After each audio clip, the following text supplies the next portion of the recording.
Bismillah ar-Rahman ar-Rahim, alhamdulillah, wa salatu wassalamu ala Rasulullah. We continue reading from Imam Al-Ghazali's Jawahir al-Qur'an al-Durr, the Jews of the Qur'an in pairs. We have been reading from Surah At-Tawbah in the last few sessions. The very few selections really that Imam Ghazali made from this surah, but we did not stop there. The first verse was verse 18. So we looked at the themes before verse 18, then the next one is 24, and we looked at the themes between 18 and 24. Then verse 38, and we have looked at the themes between 24 and 38. Today we will be reading, inshallah, about verse 71. So we do have a little bit more than 20 verses. The general theme is reprimanding and highlighting the state and existence really of the hypocrites. So you have the disbelievers, the non-believers, but also the hypocrites, who would probably exist in every society. Still, in general, if we read, for example, immediately after verse 38, because it does call on the believers to be steadfast, to exert their effort, to really fight for the sake of Allah subhanahu wa ta'ala. We have contextualized verse 29, and prominent Muslim scholars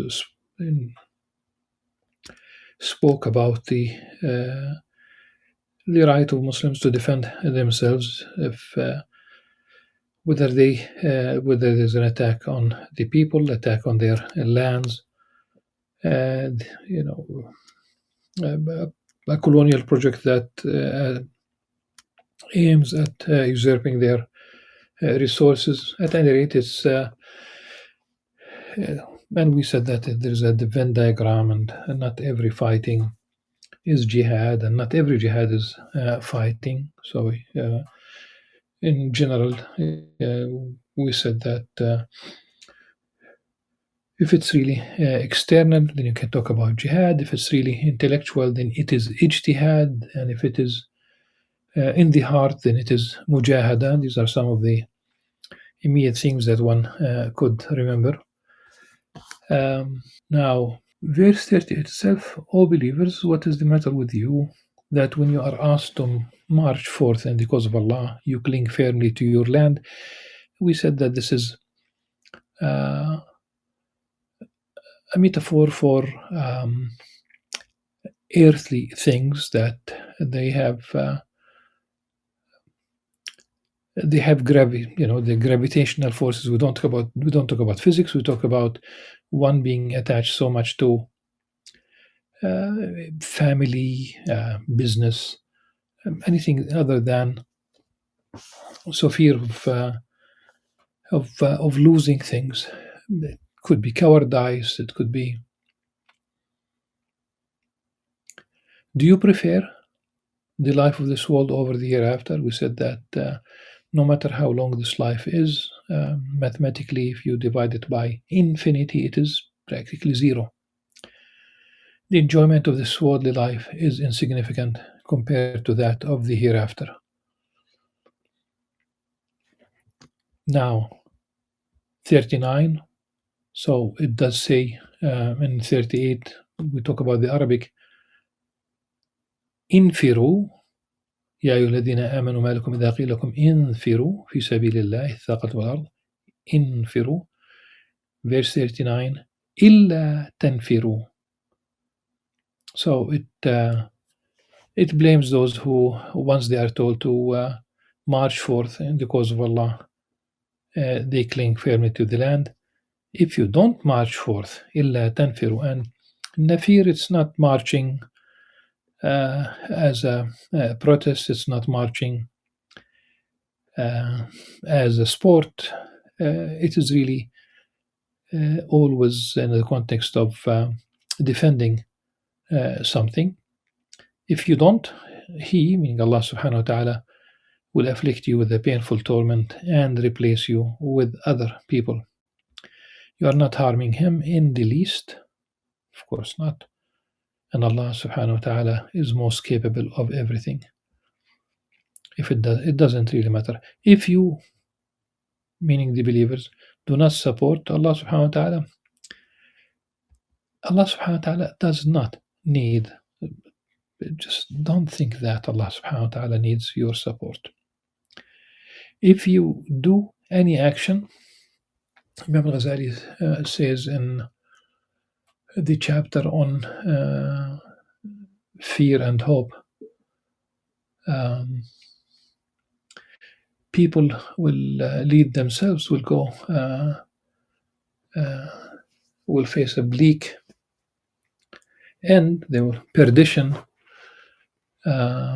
except if they become knowledgeable, and those who are knowledgeable, they will face the same fate if they do not act upon their knowledge, and those who act, they will be at a loss unless they are sincere. So you need three things: knowledge, action, and sincerity in every single human endeavor. Always one should think about the sincerity, means it is for 100% for the sake of Allah subhanahu wa ta'ala. Allah subhanahu wa ta'ala will not accept associates.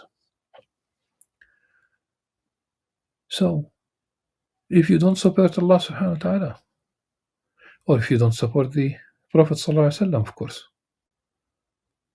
if you don't support the Prophet, Allah subhanahu wa ta'ala did in fact support him when the disbelievers drove him out of Mecca. It is the context. ثاني اثنين إذ هما في الغار إذ أخرجه الذين كفروا ثاني اثنين إذ هما في الغار. We talk about Abu Bakr as-Siddiq accompanying the Prophet sallallahu alaihi wasallam on their way to Medina. And let's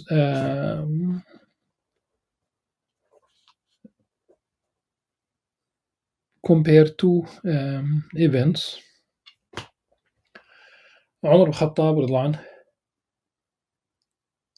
challenged Mecca, all of Mecca. He migrated from Mecca to Medina in broad daylight. Very courageous. Utmost trust in Allah subhanahu wa ta'ala. But he challenged, in fact, he threatened the polytheists, the pagans of Mecca, and he migrated in broad daylight. He dared them to follow him to the outskirts of Mecca, to the valley, the immediate valley outside of Mecca, leading Ad Assum north. The Prophet ﷺ did not migrate directly in broad daylight. No, it was well planned so that he could leave with, because he kept Abu Bakr as-Siddiq to accompany him, really. And they, rather than heading north, they headed south and then west, and they chose a path that is not well trodden with the caravans and what have you, but it is still a path. In fact, there's a part of the path that is extremely difficult, very high mountains on the road to Medina. And they did head in the cave, and Asma bint daughter of Bakr as-Siddiq radiallahu anha, radiallahu anhum, sister of Aisha, she used to bring them news and food at night You talk about a woman who would go to the desert at night.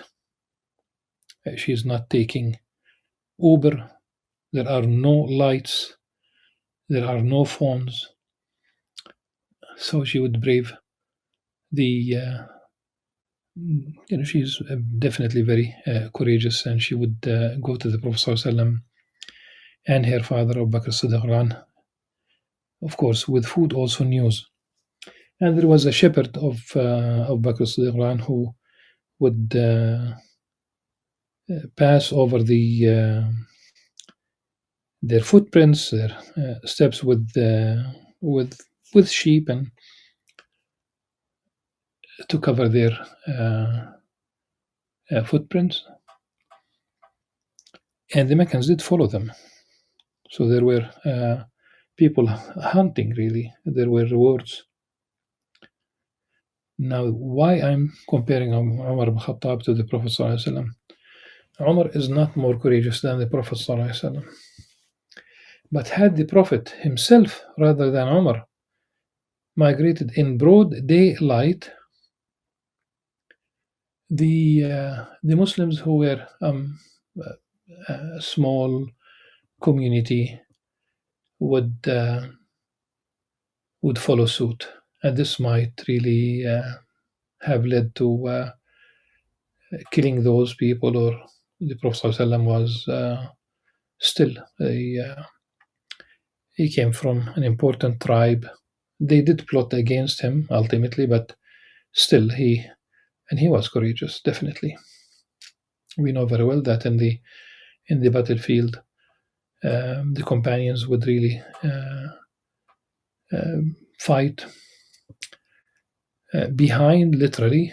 So the Prophet will be ﷺ, not only leading the battle against the polytheists, but he would, as a commander, but literally he will be ahead of them.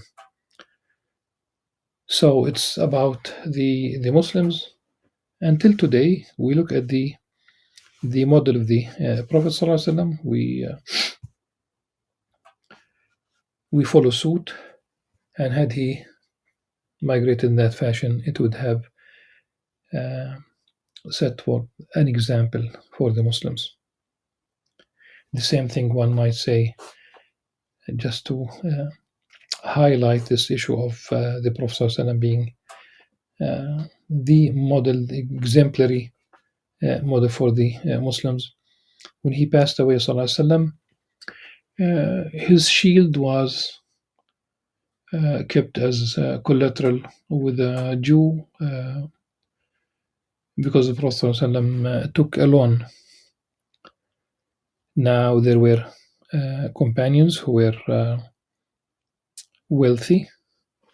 Why he didn't ask for a loan from Abdurrahman bin Auf? Why he did not ask for a loan from Uthman bin Affan, who was son-in-law of the Prophet ﷺ?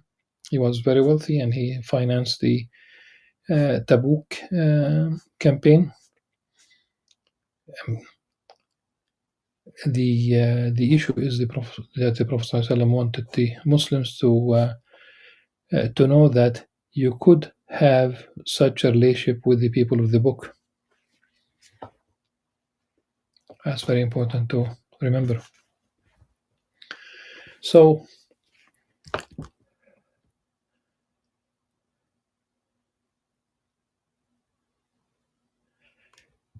between verse 39 and verse 40, we talk about the doing your part. You will not basically harm, you will not benefit, neither benefit nor harm Allah subhanahu wa ta'ala. And you do your part.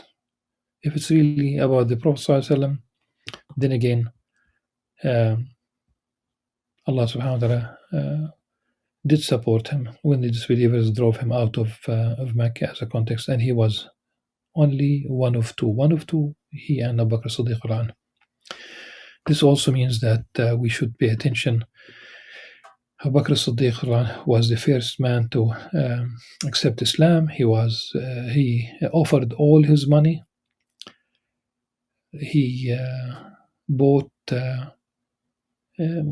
slaves who became Muslims to set them free, about 6 or 7 of them. He, of course, he accompanied the Prophet ﷺ during the migration to Medina. He led the Muslims in prayer when the Prophet ﷺ was very sick towards the end of his life, ﷺ.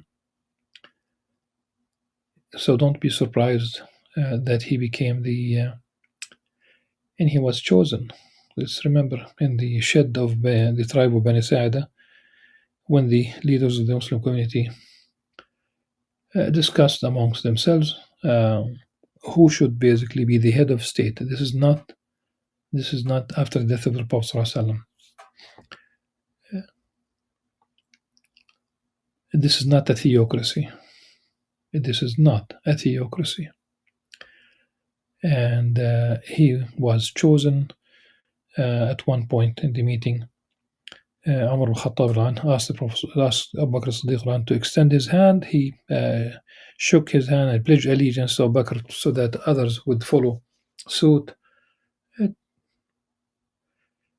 Considering the circumstances and the time, this is definitely an act of shura. The Ansar did really want one of them, so some of them wanted really also to be heads of state.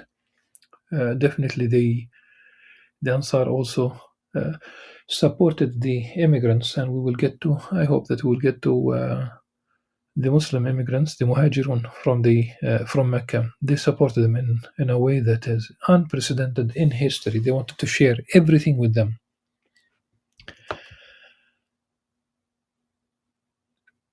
So the Prophet ﷺ in the cave assured his companion, assured Abu Bakr as-Siddiq, لا تحزن.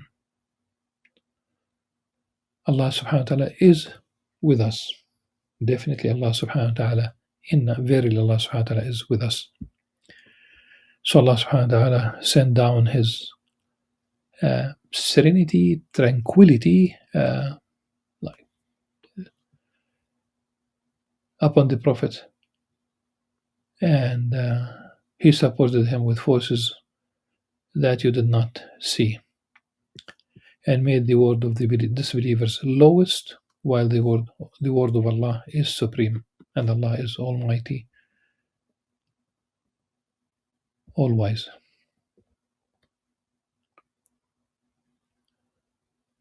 Those who are asked to march forth again in Firu, the third time, whether it is easy or difficult for you, and strive with your wealth and your lives in the cause of Allah, that is best for you, if only you knew.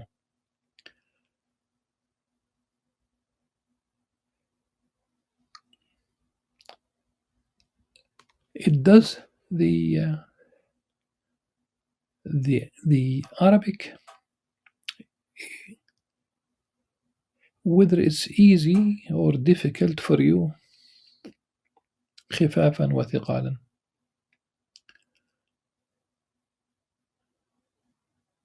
Of course, for some it will be easy, for some it will be difficult. For some, whether they have all the necessary equipment and provisions.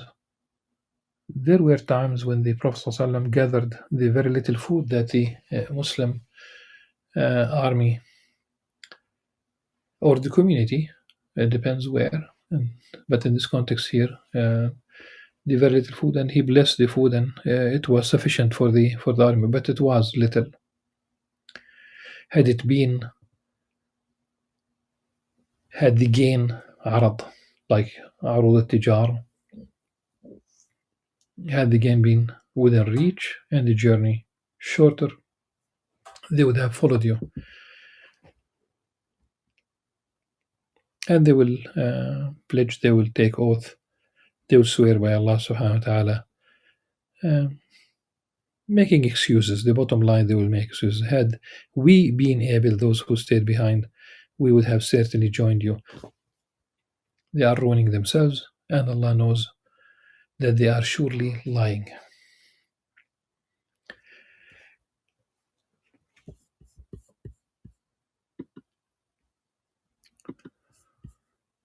Then Allah subhanahu wa ta'ala pardons the Prophet. May Allah pardon you. Afallahu ank. Addressing the Prophet sallallahu alaihi wasallam, why did you give them the permission to stay behind? Obviously, we talk about the hypocrites.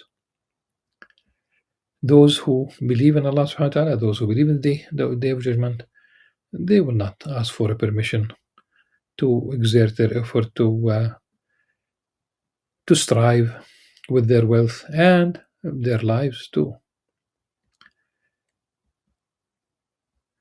Those who ask for a permission, exemption to stay behind, of course, not to participate, they don't really believe in Allah subhanahu wa ta'ala and the Day of Judgment. Their hearts are in a state of doubt, so they are torn by their doubts. They fluctuate. Had they really intended to march forth, to go out with to march forth, they would have made preparations for it. It is Allah subhanahu wa ta'ala who disliked that they should go, so He let them lag behind. It was said to them, stay with those helpless who remain behind. وَقِيلَ قُعُدُوا مَعَ الْقَاعِدِينَ. Had they gone forth with you, addressing the believers, they would have been nothing but trouble for you, and would have scrambled around, seeking to spread discord in your midst. They will weaken the resolve of the Muslim community. They are, as it is said, a source of trouble.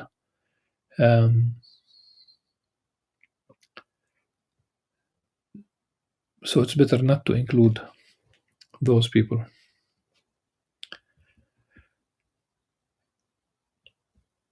So the context we talk between 38 and 71 is about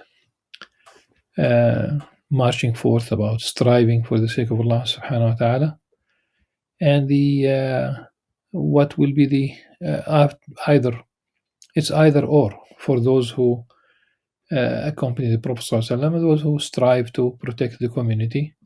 It is either or. It is victory or martyrdom. إحدى الحسنيين. It's victory or martyrdom.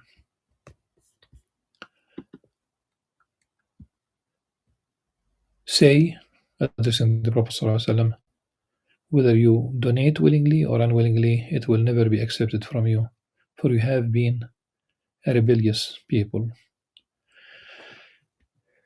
Now,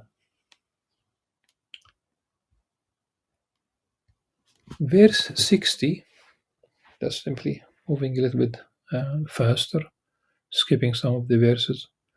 Verse 60 addresses those who deserve the zakah, the almsgiving. It is only for the poor. Number 2, the needy. إنما الصدقات للفقراء للفقراء والمساكين والعاملين عليها والمؤلفة قلوبهم وفي الرقاب والغارمين وفي سبيل الله وابن السبيل فريضة من الله والله عليم حكيم. The poor, the needy, those who are employed to administer the zakah, those whose hearts are attracted to the faith, والمؤلفة قلوبهم, these are people who are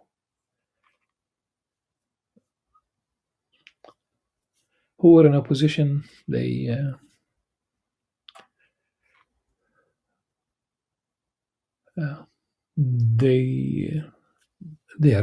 appear to be they won't like to become Muslims. They might need some financial help to when people don't realize that the average person, when they become Muslims, so for example today Do you know what they go through? They might be boycotted by their families. They might lose financial help. Uh, I remember a student of mine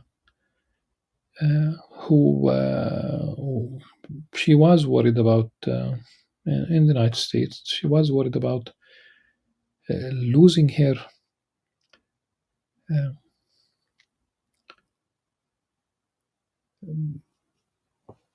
like losing her studies, literally.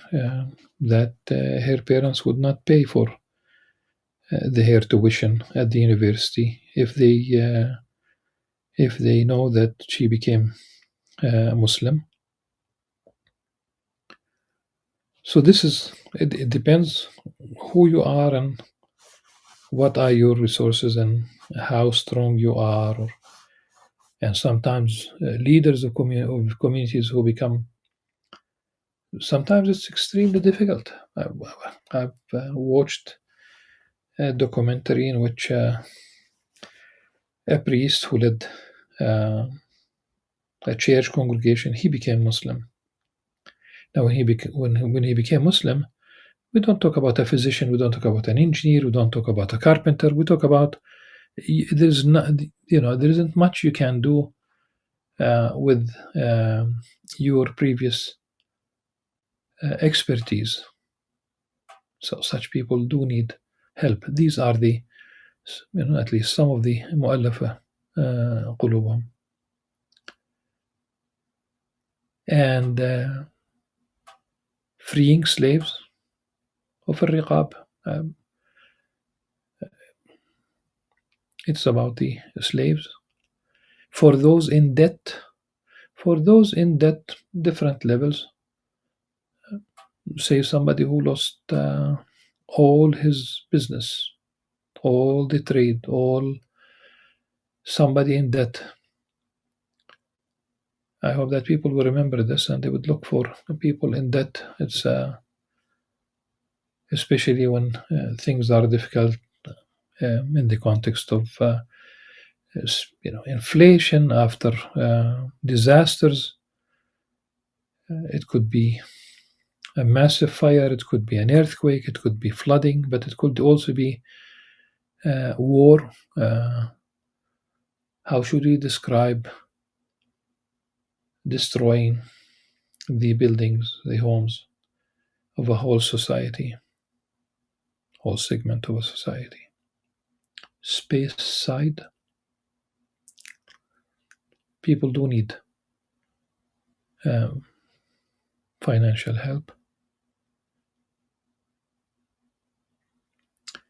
For Allah's cause and for needy travelers who somebody who travels to a place and his or her money was stolen and they cannot go back to their home country without some financial help. Say they have lost the tickets. Today the tickets are electronic, and let's assume that they don't have even money to go to the airport, let's say. وَبِنِ السَّبِيلِ. It could be much more than this. And then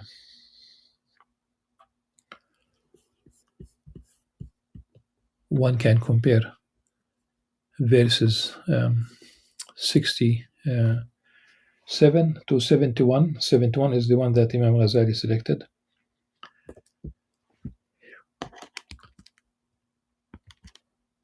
'67 is about the hypocrites, male and female. The hypocrites, both men and women, are alike. They encourage what is evil, forbid what is good, and withhold what is in their hands. They neglected Allah, so He neglected them. Surely the hypocrites are the rebellious. المنافقون والمنافقات بعضهم من بعض يأمرون بالمنكر وينهون عن المعروف ويقبضون أيديهم نسوا الله فنسيهم إن المنافقين هم الفاسقون. And they are promised in verse 68 punishment from Allah subhanahu wa ta'ala, both men and women. He promised the hypocrites punishment. What punishment? Everlasting stay in the fire of hell. It is sufficient for them. هي حسبهم. Allah has condemned them and they will suffer a never-ending punishment. 71 is the opposite of 67.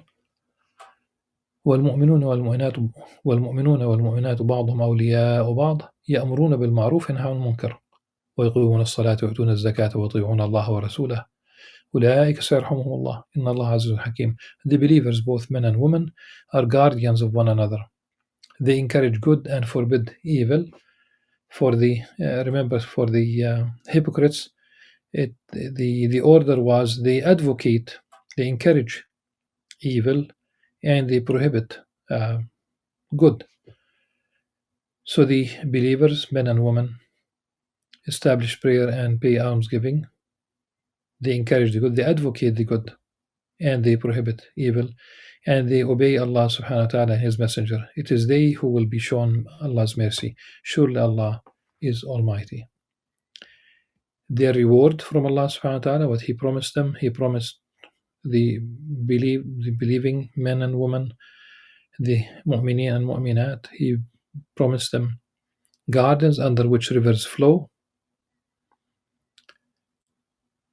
to stay there forever, and splendid homes in the gardens of eternity. And above all, the pleasure of Allah. وَرِضْوَانٌ مِّنَ اللَّهِ أَكْبَرُ. That is truly the ultimate triumph. The Prophet ﷺ was commanded to struggle against the disbelievers and the hypocrites and be firm with them. Hell will be their home. What an evil destination. Inshallah, this is sufficient for this session. Until the next one, subhanakallah wa hamdik. Ashhadu an la ilaha illa anta astaghfiruka wa atubu ilayk. Assalamu alaikum wa rahmatullahi wa barakatuh.